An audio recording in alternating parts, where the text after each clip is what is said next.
بسم اللہ الرحمن الرحیم وبہ نستعین وصلی اللہ علی نبینا محمد وعلی آلہ وصحبہ اجمعین ومن تبعہم بإحسان الی یوم الدین وبعد۔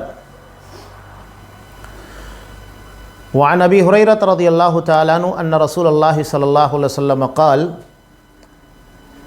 اتدرون ما المفلس قالوا المفلس فینا من لا درہم لہ ولا متاع قال ان المفلس من امتی یأتی یوم القیامة بصلاة وصیام وزکاة ویأتی قد شتم هذا وقذف هذا وأکل مال هذا وسفك دم هذا وضرب هذا فيعطى هذا من حسناته وهذا من حسناته فإن فنيت حسناته قبل أن يقضى ما عليه أخذ من خطاياهم فطرحت عليه ثم طرح في النار۔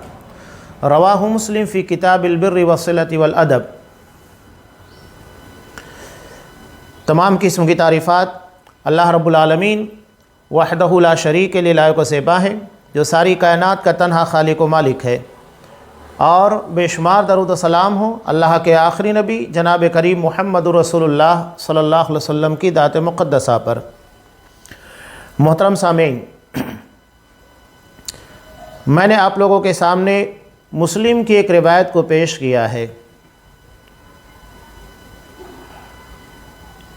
یہ حدیث ہر مسلمان کے لیے بڑی اہمیت رکھتی ہے۔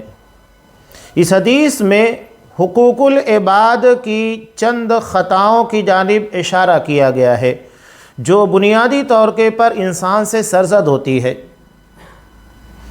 اسلام میں دو طرح کے حقوق ہیں، ایک حقوق اللہ جس کا تعلق اللہ تبارک و تعالیٰ سے ہے، یعنی عبادات، نماز ادا کر رہے ہیں اللہ کا حق ہے، روزہ رکھنا، یہ ساری چیزیں جو اللہ کی عبادات سے منسلک ہے۔ اور دوسرا ہے حقوق العباد، یعنی بندوں کا بندوں کے ساتھ معاملہ۔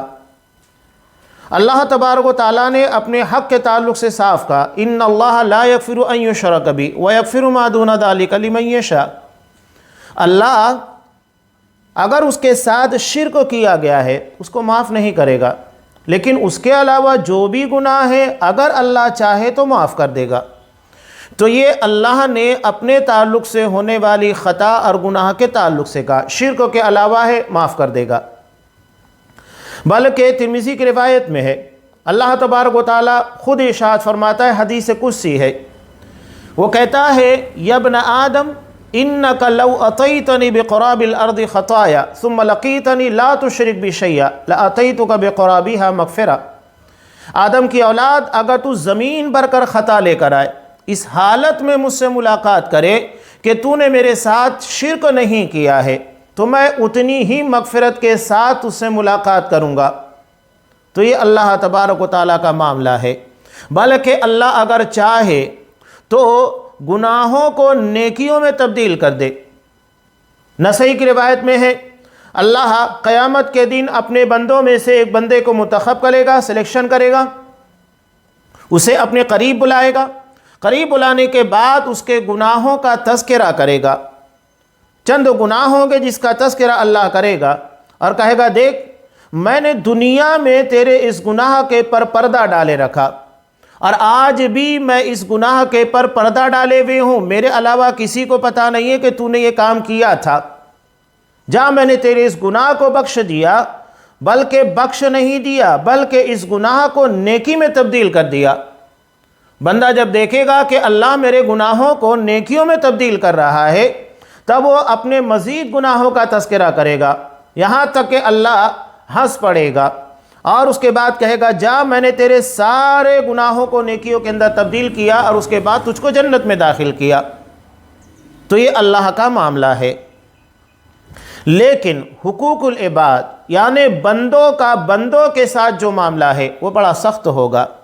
قیامت کے دن ایک شوہر اپنی بیوی کے پاس آئے گا، اللہ کے رسول صلی اللہ علیہ وسلم نے ارشاد فرمایا، آنے کے بعد کہے گا، اپنے احسانات یاد دلائے گا، بیوی تمام احسانات کا اقرار کرے گی کہ ہاں تو نے میرے ساتھ کسی قسموں کی کوئی کوتاہی نہیں کی۔ شوہر کہے گا کہ اس کے بدلے مجھے ایک نیکی چاہیے، وہ معذرت کر لے گی، کہا کہ تمہارے سارے احسانات یاد ہیں، میں ہر احسان کا اعتراف کرتی ہوں، لیکن اس کے بدلے میں ایک نیکی نہیں دے سکتی۔ یہ آخرت کا معاملہ بڑا سخت ہوگا۔ قرآن مجید صاف کہتا ہے کہ وہاں نہ باپ بیٹے کا نہ بیٹا باپ کا، سارے رشتے ختم ہو چکے ہوں گے، سارے رشتے ختم ہو جائیں گے۔ جہنم کا عذاب اتنا ہولناک ہوگا کہ انسان اس کے آگے سوچے گا نہیں۔ تو حقوق العباد کے معاملے میں بہت زیادہ چوکنا رہنا چاہیے۔ نبی کریم صلی اللہ علیہ وسلم کی زندگی کا آخری عمل کہ آپ صلی اللہ علیہ وسلم نے نماز ادا کرنے کے بعد اپنے آپ کو ممبر کے پر پیش کیا اور اس کے بعد کہا کہ اگر میں نے کسی کے ساتھ زیادتی کی ہے، کوئی ظلم کیا ہے یا کسی کا کچھ لین دین باقی رہ گیا ہے تو آج مجھ سے لے لے۔ ایک صحابی کھڑے تھے اور کہتے ہیں کہ اللہ کے رسول میرے 3 درہم آپ کی طرف باقی ہیں۔ آپ صلی اللہ علیہ وسلم نے کوئی تحقیق نہیں کی میں نے کب دیا تھا، کیا گواہ ہے، کیا پروف ہے۔ فوراً حضرت فضل بن عباس رضی اللہ تعالیٰ عنہ جو نبی کریم صلی اللہ علیہ وسلم کے چچا زاد بھائی تھے، ان کو کہا کہ اس کا قرض ادا کر دیا جائے۔ بتانے کا مطلب کیا تھا؟ بتانے کا مطلب یہ کہ حقوق العباد کے معاملے میں اگر نبی کے ساتھ بھی کسی قسم کا معاملہ ہے، کوئی کوتاہی ہے تو نہیں بخشا جائے گا۔ تبھی تو آپ صلی اللہ علیہ وسلم نے اپنے معاملات کو دنیا میں کلیئر کر لیا تاکہ آخرت میں اللہ کی جناب میں کہ کوئی گرفت میں نہ آ سکوں۔ اور آپ صلی اللہ علیہ وسلم نے مسلم کی ہی دوسری حدیث کے اندر ارشاد فرمایا کہ اگر کسی کا دنیا میں کوئی لین دین ہے تو اسے چاہیے کہ دنیا میں ہی کلیئر کر لے، یا تو معافی تلافی کرا لے، اپنے معاملات کو صاف کر لے، اس سے پہلے کہ ایسا دن آ جائے کہ جہاں پر روپیے پیسے نہیں چلنے والے ہوں گے، جہاں نیکیوں کے تبادلے ہونے والے ہیں۔ اس قدر آپ صلی اللہ علیہ وسلم نے حقوق العباد کے متعلق بندوں کو خبردار کیا۔ اب ہمارے یہاں بعض لوگ کنفیوژن کا شکار ہوتے ہیں۔ کیا ہے؟ کچھ فضائل کے بارے میں ان لوگوں کو بتا دیا جاتا ہے کہ اس کی یہ فضیلت، یہ اذکار کر لو تمہارے 80 سال کے گناہ معاف۔ پہلی بات تو یہ ہوتی ہے کہ حقیقت میں وہ فضیلت آپ صلی اللہ علیہ وسلم کی حدیث سے ثابت ہے یا نہیں۔ اگر ثابت ہے تو ٹھیک ہے، اور اگر ثابت نہیں ہے تو پھر بات ختم ہو جاتی ہے۔ بعض لوگوں نے درود شریف بنا لیے جس کا آپ صلی اللہ علیہ وسلم کی حدیث سے کوئی تعلق نہیں، اور کہہ دیا کہ یہ درود پڑھو 80 سال کے گناہ معاف، حالانکہ وہ آپ صلی اللہ علیہ وسلم سے ثابت ہی نہیں ہے۔ ٹھیک ہے، جن فضیلتوں کا ثبوت ہے، اب مثال کے طور پر لیلۃ القدر جس کے بارے میں قرآن مجید کہتا ہے کہ خیر من الف شہر، یہ 1000 مہینے کی عبادت سے بہتر ہے۔ اگر عبادت کریں گے تو، عبادت نہیں کریں گے تو کوئی فائدہ نہیں۔ یہ رات تو غیر مسلموں کو بھی ملتی ہے تو کیا ان کو فائدہ دیتی ہے؟ نہیں۔ یہی معاملہ مسلمانوں کا بھی ہے، اگر مسلمان عبادت کرے، توبہ استغفار کرے، تب یہ رات فائدہ دے گی، ورنہ فائدہ نہیں دے گی۔ تو 1000 مہینے کی عبادت سے بہتر۔ تو کیا اس کا مطلب یہ ہو گیا کہ ایک رات ہم نے پا لیا، اس کے بعد کچھ بھی کرے سب چلنے والا ہے؟ کسی کے ساتھ ظلم کرے، زیادتی کرے، کچھ بھی کرے، آخرت میں ہماری باس پرس نہیں ہوگی؟ آپ صلی اللہ علیہ وسلم نے کیا اس حدیث کو نہیں سمجھا تھا؟ قرآن مجید کی اس آیت کا مفہوم نہیں سمجھا تھا کہ اخیر مرحلے میں اپنے آپ کو لوگوں کے سامنے پیش کر رہے ہیں، ان کے معاملات کلیئر کر رہے ہیں، لین دین کو صاف کر رہے ہیں۔ فضیلت اپنی جگہ کے پر ہے جو ثابت شدہ ہے، لیکن اس کا تعلق در اصل اللہ تبارک و تعالیٰ کے حقوق سے ہے۔ اگر بندوں کے ساتھ کوئی زیادتی ہوئی ہے تو یقینی بات ہے کہ قیامت کے دن بے لاگ انصاف ہوگا۔ بلکہ مسلم کی روایت میں ہے، آپ صلی اللہ علیہ وسلم نے ارشاد فرمایا کہ اگر سینگ والی بکری نے بغیر سینگ والی بکری کو مارا ہے تو اللہ بغیر سینگ والی بکری کو سینگ دے گا تاکہ وہ اپنا انتقام، اپنا بدلہ لے سکے۔ جب یہ لاشعور ناسمجھ جانوروں کے درمیان انصاف ہوگا تو پھر سمجھدار انسان جن کو اللہ نے شریعت کا مکلف بنایا ہے ان کے ساتھ انصاف کیوں نہیں ہوگا؟ یہاں یہ جو باتیں میں نے آپ کے سامنے رکھی تمہیدی طور پر، آج مسلمانوں کے درمیان آپ دیکھیے کہ فلسطین کے اندر جو کچھ ہو رہا ہے اس کی بنیاد کے پر مسلمان بڑے فکر مند ہوتے ہیں۔ ٹھیک ہے، اسلام کی بنیاد پر، ایمان کی بنیاد پر ان کو کوئی تکلیف پہنچتی ہے تو وہ درد ہمارے سینوں کے اندر محسوس ہونا چاہیے، یہ ہمارے ایمان کا تقاضا ہے۔ لیکن کیا صرف وہاں کے مسلمانوں کی فکر؟ ہمارے اطراف میں رہنے والے جن کے بارے میں ہم مکلف ہیں، اللہ ہمارے پڑوس کے بارے میں پوچھے گا، ہمارے رشتہ داروں کے بارے میں پوچھے گا، ہمارے بچوں کے بارے میں پوچھے گا، ہمارے بھائیوں کے بارے میں، دوستوں کے بارے میں، ہماری تجارت کے بارے میں پوچھے گا، کیا ہم وہاں پر کلیئر ہیں؟ صرف وہاں کے مسلمانوں کی فکر کرنے کی بنیاد پر کیا ہم کو جنت میں داخلہ مل جائے گا؟ جبکہ ہمارے اطراف میں رہنے والے قریبی رشتہ دار ہیں، پڑوسی، ان کے ساتھ ہمارے معاملات خراب ہیں۔ اتنے دور کے مسلمانوں کی فکر کر رہے ہیں ایمان کی بنیاد پر، ٹھیک ہے، لیکن ہمارے قریب رہنے والے مسلمان یہ تو ہمارے حقوق کے ذمہ دار ہیں، ہماری ذمہ داری بنتی ہے کہ ان کے حقوق کو ادا کیا جائے۔ ہم تو وہاں کے مسلمانوں کے لیے صرف دعا کر سکتے ہیں، لیکن اگر ہمارے پڑوس میں کوئی مسلمان ہے، ہمارا قریبی رشتہ دار ہے، ہمارا دوست ہے، تو ان کے پر تو ہماری ذمہ داری بنتی ہے۔ یہ نہیں کہ صرف دعا کر کے معاملہ کلیئر کریں، ان کے ساتھ ہمارے معاملات بہتر ہونے چاہیے۔ یہ مسلمانوں کا بڑا المیہ ہے۔ ایک طرف ہم دکھاتے ہیں کہ ہماری ایمانی غیرت بڑی شاندار ہے اور ہم اس بارے میں بڑے چوکنا بیدار ہوتے ہیں، اور دوسری طرف اگر پڑوسیوں کا معاملہ دیکھا جائے کہ ایک مسلمان کا دوسرے مسلمان کے ساتھ، رشتہ داروں کے ساتھ اور عام لوگوں کے ساتھ کیا معاملہ ہے، تو بڑا حیرت ہوتی ہے۔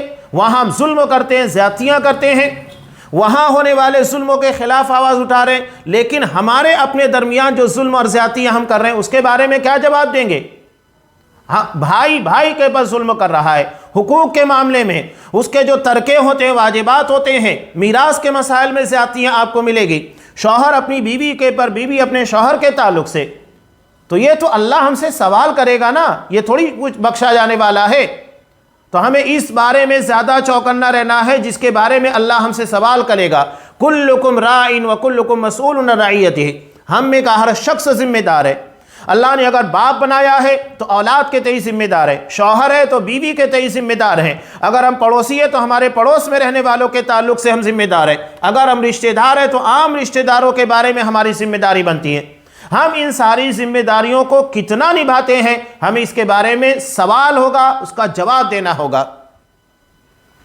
یہ حدیث میں نے خاص طور سے اسی بنیاد پر رکھی کہ آخرت میں حقیقی طور پر مفلس کون ہوگا سمجھ لیجئے گا۔ ہم بہت بڑی بڑی باتیں عالمی سطح کے پر باتیں کر رہے ہیں، سوچ رہے ہیں، لیکن کیا ہم اپنے قریب میں رہنے والوں کے بارے میں فکر مند ہیں؟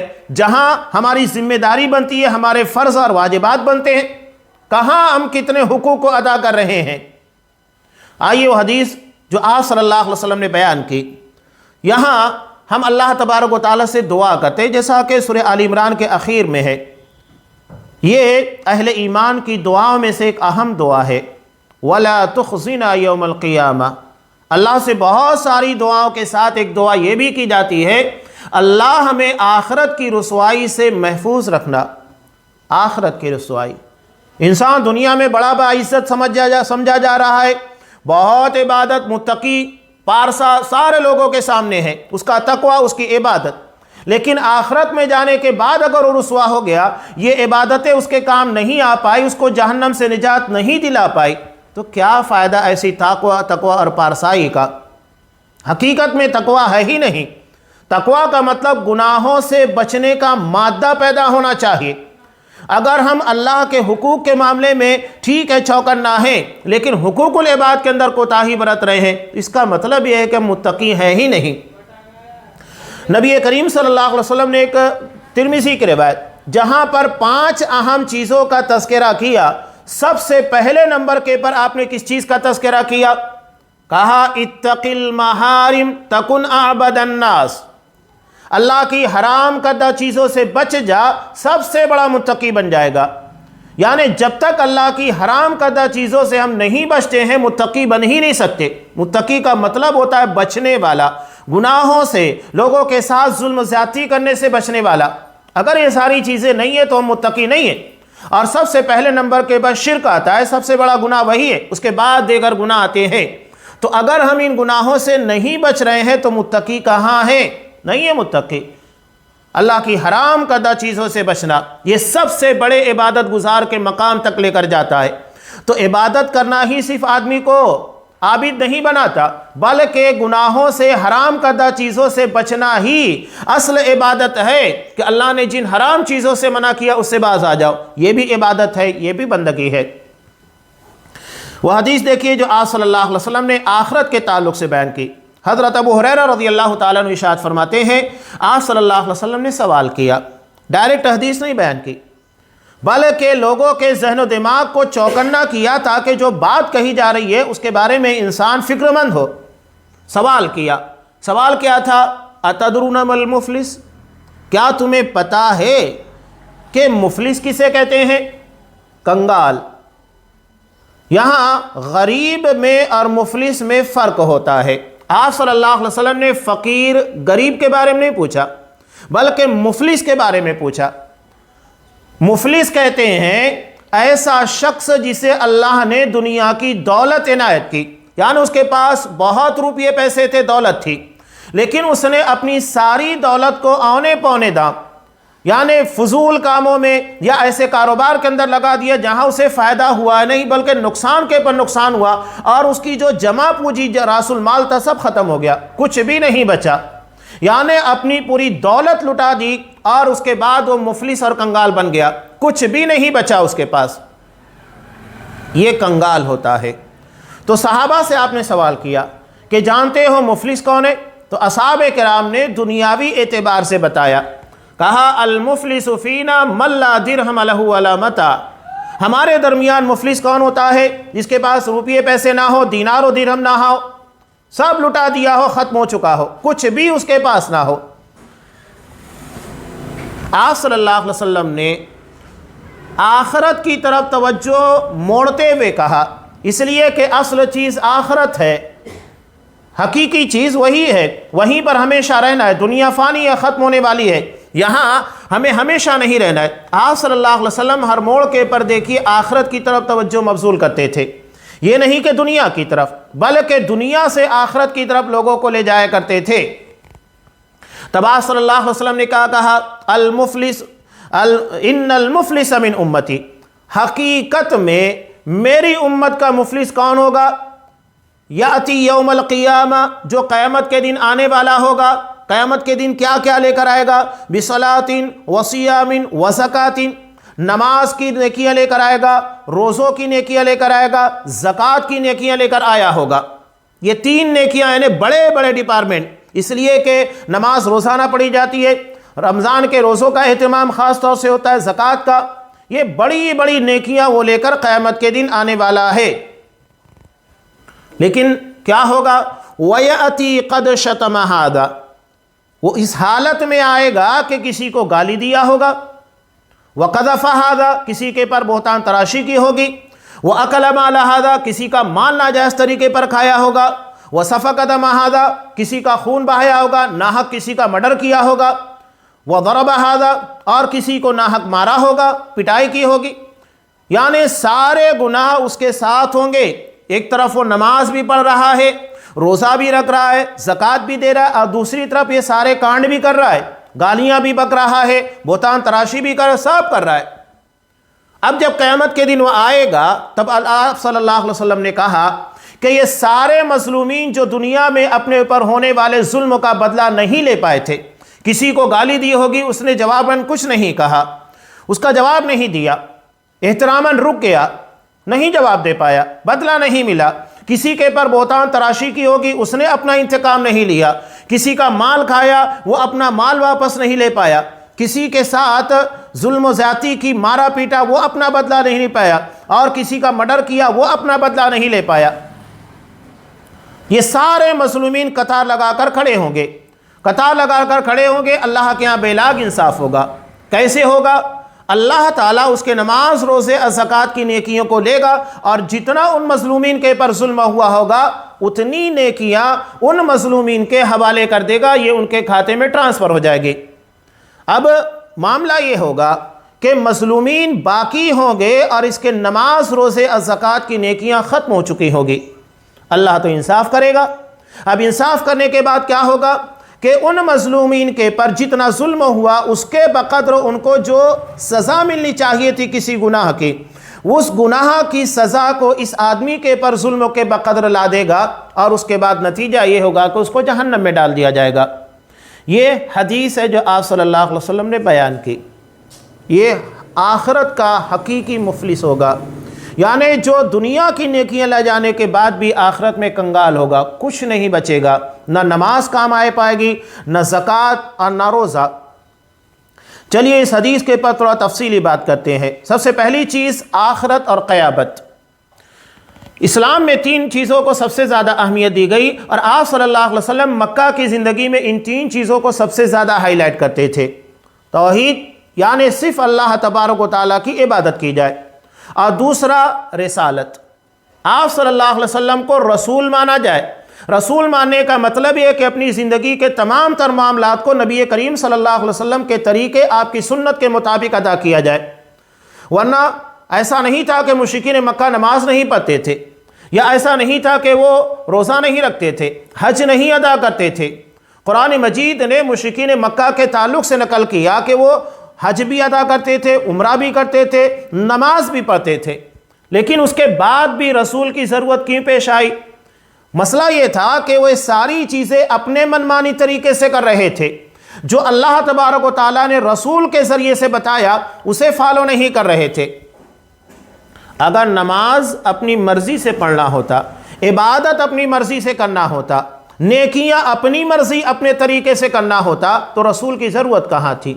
رسول کے بھیجے جانے کا مطلب یہ ہے کہ اللہ نے جو بھی حکم دیا ہے اسے نبی کر کے بتائے گا، رسول اسے پریکٹیکلی تمہارے سامنے پیش کرے گا اور اسی کو تم کو فالو کرنا ہوگا. یہ اہمیت ہے. یعنی توحید کے ساتھ رسالت اس بنیاد پر ہے کہ اللہ کے حکم کو نبی کے طریقے کے مطابق بجا لانا، اور اسی کو کلمہ توحید سے تعبیر کیا جاتا ہے.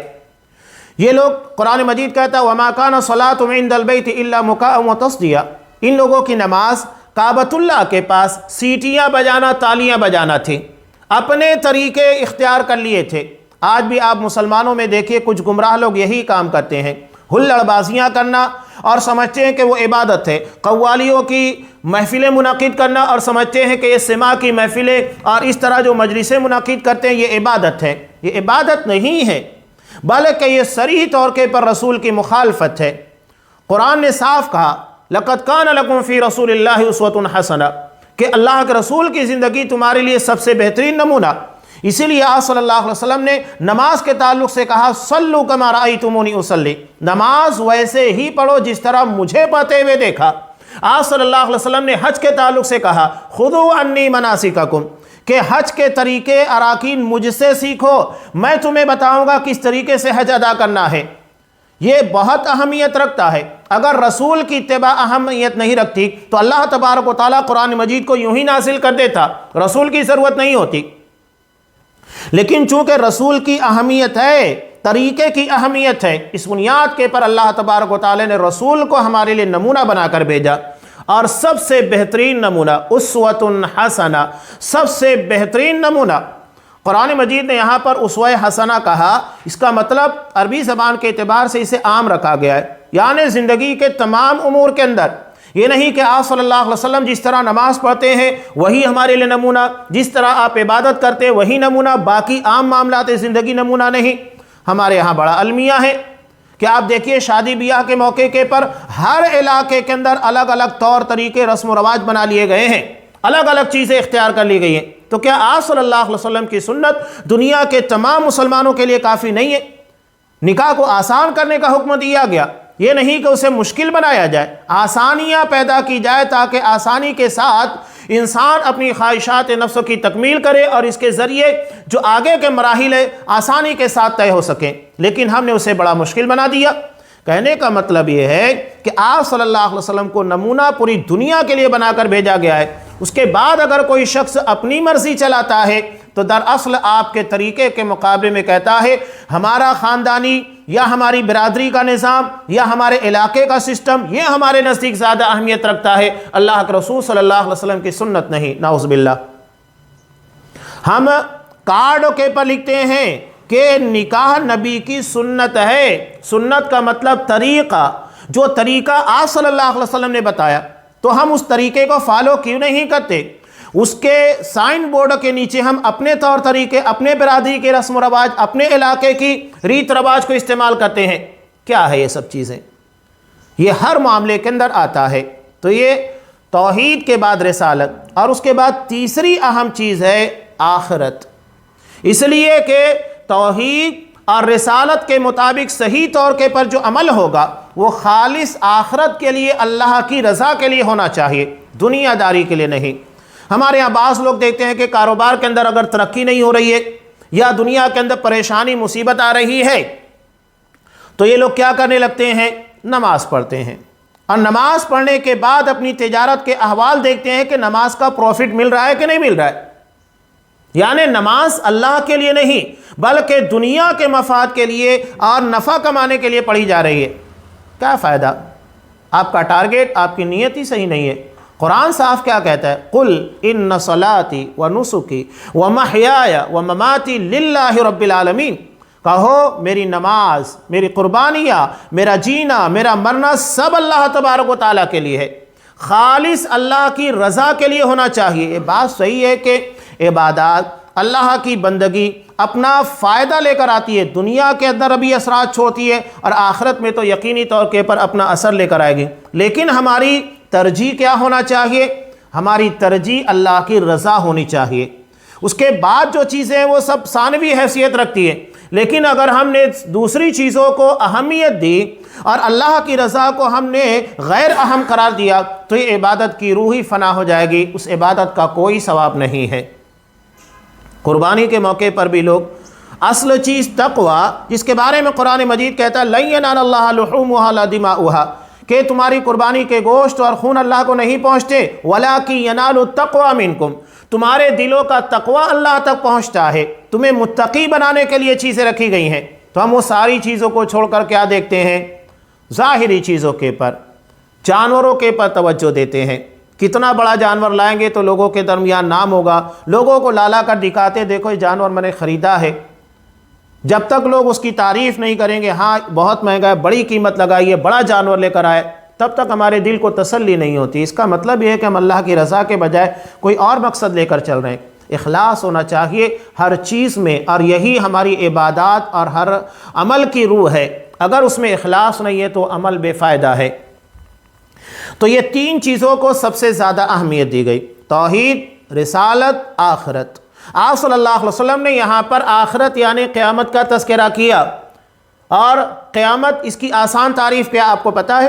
اگر کوئی کہے قیامت کس کو کہتے ہیں، یا قیامت کی ڈیفینیشن آپ بیان کیجئے، اس کی تعریف بیان کیجئے، تو کیا بتائیں گے آپ؟ سب سے آسان لفظوں کے اندر ایسا زمانہ یا ایسا دور جس میں عدل انصاف کے تقاضوں کو پورا کیا جائے گا، یہ قیامت ہے. جس میں ایسا دور یا ایسا زمانہ جس میں عدل انصاف کے تقاضوں کو پورا کیا جائے.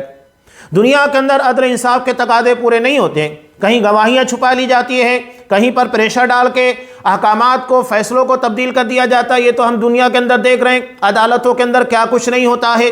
خرید لیا جاتا ہے، پوری کورٹوں کو خرید لیا جاتا ہے، ججوں کو خرید لیا جاتا ہے، گواہوں کو خرید لیا جاتا ہے. لیکن آخرت میں ایسا نہیں ہوگا، بے لاگ انصاف ہوگا.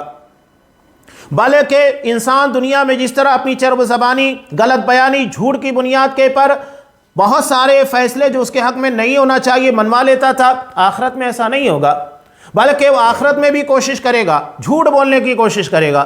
جیسے ہی وہ غلط بیانی، جھوٹی گواہی دینا شروع کرے گا، اللہ تبارک و تعالی حکم دے گا الیوم نختم علی افواہہم، آج ہم تمہاری زبان کے پر تالے لگا دیتے، تمہاری زبان کو سیل کر دیا جائے گا. وہاں تو مشرکین بھی کہیں گے واللہ ربنا ما کننا مشرکین، اللہ کی قسم اے رب ہم نے شرک کیا ہی نہیں. سوچئے کہ شرک کی بنیاد کے پر آج دنیا کے اندر سارے فسادات برپا ہیں. ایک غیر مسلم مسلمانوں کے جان مال عزت و ناموس کے ساتھ کیوں کھیلتا ہے؟ اس کی بنیادی وجہ توحید ہے، شرک ہے. اس بنیادوں کے پر سارے معاملات چل رہے ہیں. آج فلسطین کے مسلمانوں کے پر کیوں ظلم ہو رہا ہے، زیادتیاں ہو رہی ہیں؟ محض توحید کی بنیاد پر، مسلمان ہونے کی بنیاد پر، دھرم کی بنیاد کے پر یہ ساری زیادتیاں ہیں. آج ہندوستان کے اندر اگر مسلمانوں کے پر زیادتیاں ہو رہی ہیں، موب لنچنگ ہوتی ہے، کس بنیاد پر؟ دھرم کی بنیاد کے پر. لیکن آخرت میں جن بنیادوں پر دنیا کے سارے جھگڑے تھے، مرڈر کیا گیا، سازشیں رچی گئی، جان مال عزت و ناموس کے ساتھ کھیلا گیا، کیا ہوگا آخرت میں؟ جب یہ مشرکین دیکھیں گے کہ اللہ تبارک و تعالیٰ اہل ایمان کو ایمان کی برکت سے جنت میں داخل کر رہا ہے، تو یہ آپس میں مشورے کریں گے اور جا کر اللہ کے سامنے کیا کہیں گے؟ سورہ انعام میں اللہ ان لوگوں کے قول کو نقل کرتا ہے. آنے کے بعد کہیں گے واللہ ربنا ما کننا مشرکین، اے ہمارے رب اللہ کی قسم ہم نے شرک کیا ہی نہیں، ہم مشرک نہیں تھے. جس کے پر پوری دنیا میں جھگڑا کرتے رہے، سارا شر و فساد برپا کیے رہے، آخرت میں انکار کر دیں گے. اللہ کہے گا زبانوں کے پر تالے لگا دو. گواہیاں کہاں سے لی جائے گی؟ وَتُكَلِّمُنَا أَيْدِيهِمْ وَتَشْهَدُ أَرْجُلُهُمْ بِمَا كَانُوا يَكْسِبُونَ، آج تمہارے ہاتھ تمہارے پیر یہ ہم سے باتیں کریں گے، یہ گواہیاں دیں گے۔ اور جب یہ گواہیاں دیں گے، سورہ حامیم سجدہ میں اللہ ارشاد فرماتا ہے یہ لوگ اپنے اعضاء کو کہیں گے لِمَا شَهِدْتُمْ عَلَيْنَا، جب گواہی ہو جائے گی، ان کے ہاتھ ان کے پیر گواہیاں دے چکے ہوں گے، تب یہ کیا کہیں گے کہ تم نے ہمارے خلاف گواہی دی۔ تو پھر یہ اعضاء پلٹ کر جواب دیں گے انطقنا اللہ الذی انطق کل شیء، آج اس اللہ نے ہم کو بولنے کی طاقت دی جس نے تمام چیزوں کو بولنے کی طاقت دی تھی، لہذا ہم نے جو سچ تھا وہ بیان کر دیا۔ انسان اپنی زبان کے پر قابو رکھ سکتا ہے، لیکن اس کے اعضاء اس کے جوارے سے نکلنے والی باتوں کے پر اختیار نہیں ہوگا۔ اب بتائیے کہ جب جرموں کے تعلق سے ایسی گواہی جو انسان خود اپنے بدن کے ذریعے دے رہا ہے، خود اقرار کر رہا ہے کہ ہاں یہ کام میں نے کیا تھا، جس کے ہم کہتے ہیں کہ اقراری جرم، خود بندہ جو مجرم ہے وہ اقرار کرے کہ ہاں یہ خطا مجھ سے ہوئی تھی، اس کے بعد کیا بچتا ہے؟ کچھ بچتا نہیں۔ اللہ تبارک و تعالیٰ نے اس کے علاوہ آج ہم دیکھتے ہیں کہ دنیا کے اندر CCTV کیمراز کا بڑا چلن ہے، اس کے اندر جو چیزیں ریکارڈ ہو جاتی ہیں وہ دلیل بن جاتی ہے، پروف بن جاتا ہے، انسان اس کو کیسے جھٹلائے گا؟ اللہ نے ہماری زندگی کی اول سانس سے آخری سانس تک کا ریکارڈ تیار کر رکھا ہے۔ سورہ کہف ہر جمعہ کو آپ تلاوت کرتے، ترجمہ پڑھیے، آخرت کے منظرنامے کو پیش کیا گیا ہے کہ جب انسان کے نامہ اعمال کو، اس کے ریکارڈ کو اس کے ہاتھ میں دیا جائے گا تو وہ کیا کہے گا؟ ما لی ھذا الکتاب لا یغادر صغیرۃ ولا کبیرۃ الا احصاها ووجدوا ما عملوا حاضرا، وہ کہے گا ہائے افسوس، یہ میری زندگی کے ریکارڈ کو کیا ہو گیا ہے، زندگی کا چھوٹے سے چھوٹا عمل یا بڑے سے بڑا معاملہ سب اس کے اندر ریکارڈ کیا ہوا ہے، کچھ بھی چھوٹا ہوا نہیں ہے۔ انسان جب اس کے گناہ، اس کی غلطیاں سامنے پیش کی جاتی ہیں تب اسے یاد آتا ہے، گناہ کرنے کے بعد بھول جاتا ہے کہ میں نے کیا کیا گناہ کیے تھے، لیکن جب سامنے آتا ہے، لوگ گواہیاں دینے شروع کرتے ہیں، تب اس کو یاد آتا ہے کہ ہاں یہ میں نے کیا تھا، وہ کیا تھا۔ تو اللہ ویڈیو ریکارڈ کی شکل میں رکھے گا۔ قرآن کیا کہتا ہے؟ وَوَجَدُوا مَا عَمِلُوا حَاضِرًا، وہ اپنے تمام اعمال کو پریزنٹ پائیں گے، حاضر پائیں گے، کرتا ہوا دیکھیں گے، ساری چیزیں ریکارڈنگ کی شکلوں کے اندر موجود ہوگی۔ اس کے بعد انکار کی جرات کہاں رہ جاتی ہے؟ تو گواہیوں کا اتنا شاندار نظم، ٹھیک ہے گواہیاں ہیں، بے لاگ انصاف ہوگا، اللہ کے یہاں پر اس جرم کے تعلق سے سزا کا نفاذ بھی ہوگا۔ ایسا نہیں ہے کہ ٹھیک ہے جرم ثابت ہو گیا تو اس کے بعد معاف کر دیا جائے، چھوڑ دیا جائے، نہیں، بلکہ جتنا جرم ہوگا اتنی سزا بھی ہوگی۔ اب دنیا کے اندر تو ممکن نہیں ہے کہ اگر ایک انسان نے 10 لوگوں کو مار دیا تو اس کو 10 لوگوں کے قتل کے برابر سزا دی جائے، ایک آدمی کے بدلے میں اس کو مار دیا جائے، ختم، باقی 9 لوگوں کے بارے میں۔ آج دنیا میں دیکھیے کتنے لوگ ہیں جن کی بنیاد کے پر لاکھوں ہزاروں انسانوں کو مار دیا گیا۔ ابھی آپ خود دیکھ رہے ہیں کہ فلسطین کی جنگ کے اندر اسرائیل نے ظلم کرتے ہوئے، یہ نتن یاہو جو ہے اسی کے اشارے پر سب ہو رہا ہے نا، اپنی حکومت کی بقا کے لیے جس طرح فرعون نے کام کیا تھا یہ وہی کام کر رہا ہے، لوگوں کے ذہن کو ڈائیورٹ کر رہا ہے، نہتے مسلمانوں کے پر ظلم و زیادتی کر رہا ہے، ہزاروں مسلمانوں کا قاتل ہے۔ تو اللہ کی بارگاہ میں جب یہ پیش ہوگا تب اللہ اسے ہزاروں انسان جتنے معصوموں کے پر اس نے ظلم کیا ہے سب کا بدلہ لے گا، اور یہ دنیا میں ممکن نہیں ہے، صرف آخرت میں ممکن ہے۔ دنیا کے اندر تو ایک مرتبہ مار دیا گیا، ختم ہو گیا، دنیا میں آپ سزا دے پائیں گے اس کو؟ نہیں دے سکتے۔ ٹھیک، اگر اس کو عدالت میں پیش کر بھی دیا گیا، جرم ثابت بھی ہو گیا، کتنی سزا دیں گے؟ ایک مرتبہ مار دیں گے، ختم ہو جائے گا، بقیہ لوگوں کی سزا کہاں جائے گی؟ وہ آخرت میں ہوگی۔ اس لیے آخرت میں مکمل بے لاگ اور انتہائی انصاف کے ساتھ عدل ہونے والا ہے، اور اسی کو قیامت سے تعبیر کیا جاتا ہے، ایسا زمانہ یا ایسا دور جس میں عدل انصاف کے تقاضوں کو پورا کیا جائے، نہ گواہیوں میں جھول ہوگا، نہ سزا کے تعلق سے کہیں کسی قسم کی ظلم اور زیادتی ہوگی۔ اب یہاں یہ غور کرنے کی بات ہے، ایک بندہ نماز پڑھنے والا، روزہ رکھنے والا، زکوٰۃ دینے والا، یعنی ایک طرف دیکھا جائے تو اللہ کے حق کو ادا کرنے میں کوئی کوتاہی نہیں، لیکن دوسری طرف معاملہ بڑا بگڑا ہوا ہے۔ بہت سارے لوگ ایسے ہوتے ہیں کہ نماز روزے ان ساری چیزوں کی بہت پابندی کرتے ہیں، لیکن جہاں بندوں کے معاملات آتے ہیں وہاں ہم دیکھتے ہیں کہ اپنے بھائیوں تک کے حقوق کو غصب کر جاتے ہیں، یہاں تک کہ اپنے بہنوں کے حق کے پر ڈاکہ ڈالتے ہیں، شرعی طور کے پر جو میراث ملنا چاہیے نہیں دیتے ہیں، شرعی اعتبار سے باپ کے مرنے کے بعد سب سے پہلے آپ دیکھیں کہ اس میں جو حصہ لگایا گیا ہے کس کا لگایا گیا ہے؟ ماں کا۔ اگر اولاد ہے تو ایسی صورت میں ماں کو یعنی بیوی کو اپنے شوہر کی پراپرٹی کا 8واں حصہ ملے گا۔ 8 حصے لگانے کے بعد 8واں حصہ ماں کو دیا جائے گا۔ کتنے لوگ ہیں جو اپنی ماں کا حصہ نکالتے ہیں؟ شرعی اعتبار سے یہ حکم ہے قرآن مجید کا سورہ نساء کے اندر۔ اور اگر اولاد نہیں ہے تو اسے 4واں حصہ دیا جائے گا اپنے شوہر کی پراپرٹی کا۔ ماں کو پہلے دیا جاتا ہے، اس کے بعد بچوں کے اندر میراث تقسیم ہوتی ہے۔ یہاں تو لوگ اپنے ماں کا ہی حصہ غصب کر جاتے ہیں، بہنوں کا حصہ غصب کر جاتے ہیں۔ یہ بخشا جانے والا نہیں ہے۔ آپ صلی اللہ علیہ وسلم نے جو مثال دی کہ اگر سینگ والی بکری نے بغیر سینگ والی کو مارا ہے تو اس کے ساتھ انصاف ہوگا، تو ہم جیسے سمجھدار شریعت کے مکلف مسلمانوں کے ساتھ کیا ہوگا آپ اندازہ لگا سکتے ہیں۔ یہ بہت اہم معاملات ہے، یہ بخشا نہیں جائے گا۔ کوئی یہ نہ سمجھے کہ وہاں جانے کے بعد ہم منوا لیں گے، کوئی ماننے کو تیار نہیں۔ ایک نیکی چھوڑنے کے لیے کوئی تیار نہیں ہوگا کہ جائے کہ بڑے بڑے معاملات وہاں پر چھوڑ دیے جائیں، نہیں۔ لہذا دنیا کے اندر اپنے معاملات کو کلیئر کیجئے اس سے پہلے کہ آخرت کی رسوائی ہمارے منتظر ہو۔ اب یہاں آپ صلی اللہ علیہ وسلم نے انسانی زندگی کے اندر ہونے والے 5 گناہوں کا تذکرہ کیا جو بندوں سے متعلق ہے۔ پہلی چیز ہے گالی دینا، قد شتم ھذا۔ اب یہاں گالی دینے کا مطلب نہیں عرفوں کے اندر جو ہمارے یہاں کہا جاتا ہے، وہ گالی اس میں بھی ہے، برا بھلا کہنا یعنی کسی کے خلاف زبان استعمال کرنا۔ اب اس کے اندر بہت ساری چیزیں آ جاتی ہے، چاہے آپ اس کی غیبت کرے، چاہے آپ اس کی چگلی کرے، سب اس کے اندر شامل ہوتا ہے۔ چاہے اس کی بے عزتی کرے، اسے بدنام کرنے کی کوشش کرے، سب اس کے اندر شامل ہو جاتا ہے گالی گلوچ کے اندر۔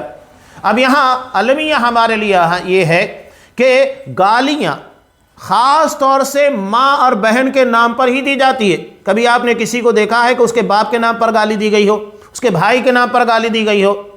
عورت ذات کو ٹارگٹ کیا جاتا ہے، حالانکہ اسلام نے عورتوں کو عزت عطا کی۔ ماں کو جو مقام دیا باپ کو نہیں دیا، بلکہ باپ کے مقابلے میں ماں کو 3 گنا زیادہ مقام عطا کیا۔ بہن کو عزت عطا کی، بیٹے کی بیٹی کی حیثیت سے اس کو عزت عطا کی، ہر اعتبار سے عورت کو عزت عطا کی، اور ہم گالی دے کر اسلام کی دی گئی انہی عزتوں کو پامال کرتے ہیں۔ بہت افسوسناک بات ہے۔ آپ صلی اللہ علیہ وسلم نے دوسری حدیث کے اندر ارشاد فرمایا، سباب المسلم فسوق، مسلمانوں کو گالی دینا فسق ہے، وقتالہ کفر، اور اس کے ساتھ جھگڑا کرنا کفر ہے۔ یہ چھوٹا سا گناہ نہیں ہے، بڑا گناہ ہے، تو ہمیں اس بارے میں بہت چوکنا رہنا چاہیے۔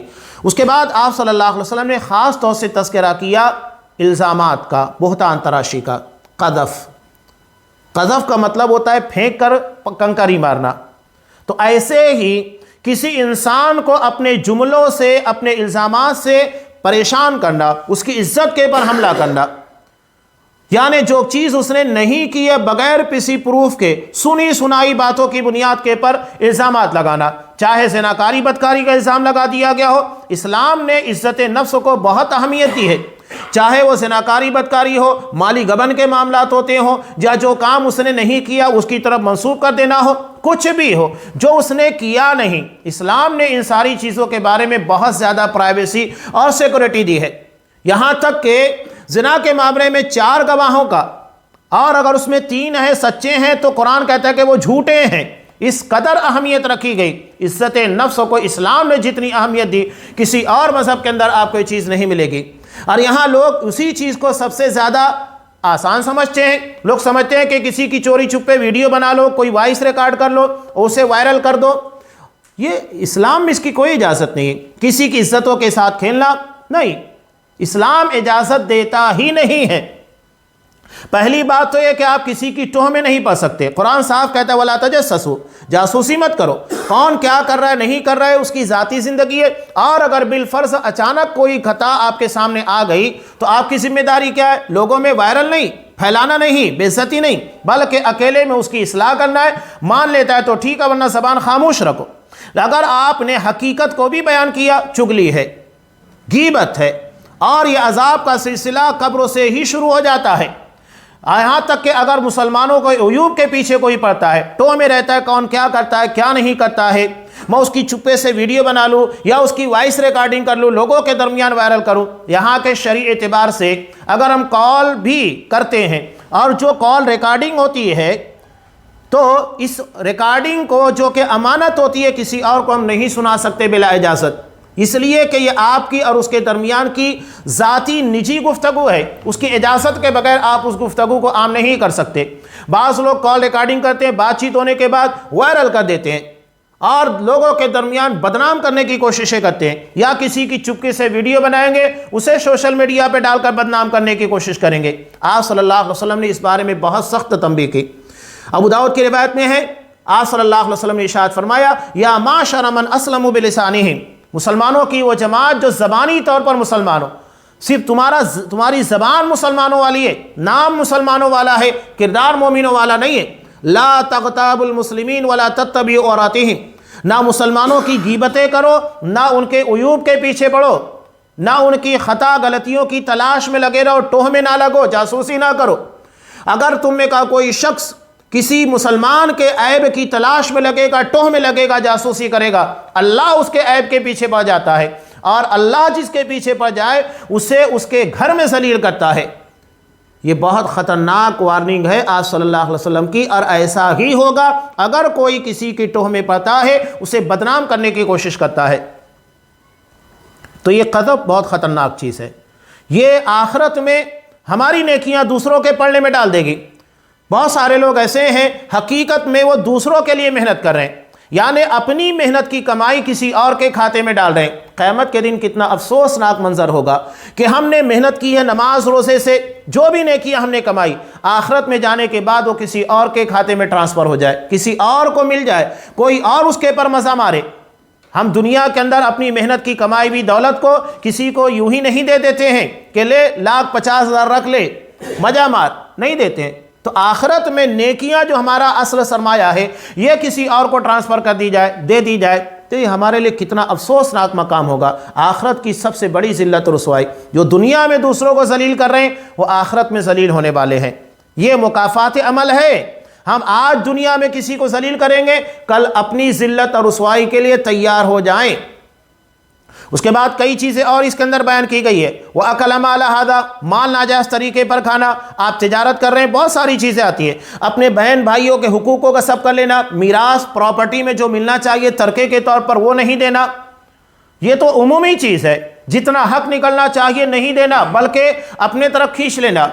آپ اگر تجارت کر رہے ہیں، تجارت کرتے ہوئے کسٹمر کے ساتھ دھوکہ دیں، ورائٹی کے اندر آپ دھوکہ دہی کریں، مال کو ناجائز طریقے سے کمائے، یہ ہمارے لیے وبال جان بن جائے گا۔ آپ صلی اللہ علیہ وسلم اللہ سے جو دعا مانگتے تھے بہت جامع دعا ہے، اس میں سے ایک حصہ یہ بھی ہے وَمِن مَالٍ يَكُونُ عَلَيَّ عَذَابًا، اللہ میں ایسے مال سے پناہ طلب کرتا ہوں جو میرے لیے عذاب بن جائے۔ یہ مال ہمارے لیے صدقہ جاریہ بن جاتا ہے، اگر ہم اسے صحیح طور پر خرچ کریں، ضرورت مندوں کے پر زکوٰۃ دے، صدقہ کریں، تو یہ ہمارے لیے نجات کا ذریعہ ہے۔ بلکہ آپ صلی اللہ علیہ وسلم نے کہا اتق النار ولو بشق تمرہ، جہنم کی آگ سے بچو گرچہ کھجور کے 2 ٹکڑوں میں سے 1 ٹکڑا تمہیں دینا پڑے، آدھی کھجور دے کر تم اپنے آپ کو بچا سکتے ہو۔ لیکن یہ مال اگر ہم نے اسے غلط طریقے سے کمایا، غلط جگہ پر خرچ کیا، تو یہ ہمارے لیے عذاب بن سکتا ہے۔ آپ صلی اللہ علیہ وسلم پناہ طلب کرتے تھے۔ اور کسی کو مارنا، یا تو کسی کے پر ظلم کرنا، کسی کا خون بہا دینا، یہ سب کے سب حقوق العباد کی کوتاہیاں ہیں۔ اگر یہ جرائم ہیں تو یاد رکھیے نماز اور روزے کی نیکیاں یہ ہمارے لیے کافی نہیں ہوگی، آخرت کی نجات کا ذریعہ نہیں بنے گی۔ آخرت کی نجات اگر ہم چاہتے ہیں تو اللہ کے حق کو ادا کرنے کے ساتھ ساتھ بندوں کے حقوق کے پر بھی خصوصی توجہ دینا ہوگا کہ کہیں اس جگہ پر ہمیں کوئی غلطی یا کسی قسم کی ظلم اور زیادتی نہ ہو۔ یہ بہت اہم ہے، اسلام دونوں کو اہمیت دیتا ہے، اللہ کا بھی حق ادا کیجئے، بندوں کا بھی حق ادا کیجئے۔ اللہ غفور رحیم ہے، اگر وہ چاہے تو بندوں سے ہونے والی خطا غلطیاں جو اس کے حق سے متعلق ہے معاف کر دے، لیکن بندہ نہیں معاف کرے گا، یہ طے ہے۔